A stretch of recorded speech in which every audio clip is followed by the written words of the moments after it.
Ini adalah sebuah bangunan megah yang berdiri kokoh di seberang gerbang tol Baros, Kota Cimahi.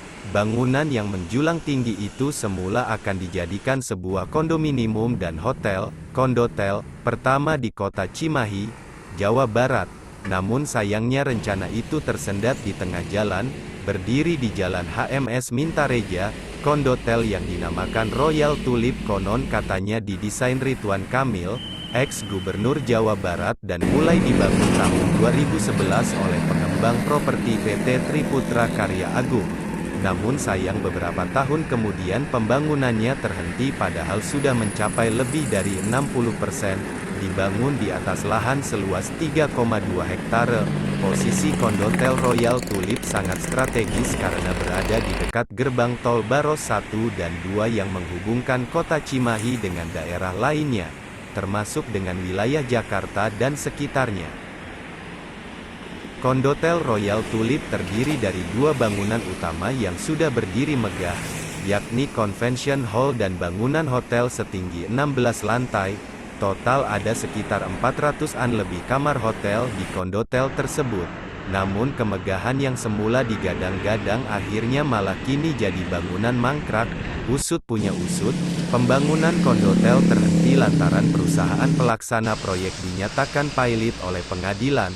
Tak ada modal, bank kemudian mengambil alih aset dan kini tengah melakukan lelang agar menemukan investor yang tepat. Lantaran terbengkalai lama, kondotel Royal Tulip yang tepat berada di samping ruas jalan tol Purbalenyi itu malah terkesan mistis dan menyeramkan. Kedatangan beberapa YouTuber seperti Risa Sarasvati, Ruben Onsu hingga Roy Kiyoshi kian menambah kesan angker karena mereka menayangkan hal-hal yang berbau mistis. Selain YouTuber, kondotel Royal Tulip juga kerap jadi objek penayangan stasiun televisi swasta.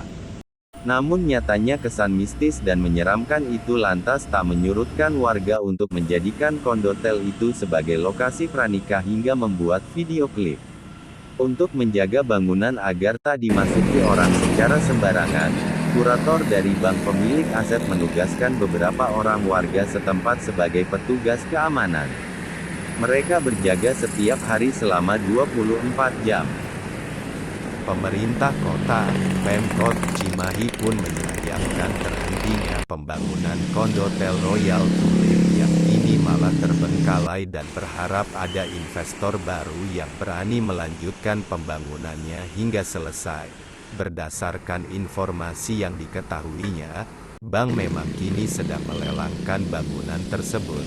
Mungkin hingga kini belum ada investor yang berani menebus bangunan mangkrak yang ditaksir mencapai ratusan miliar.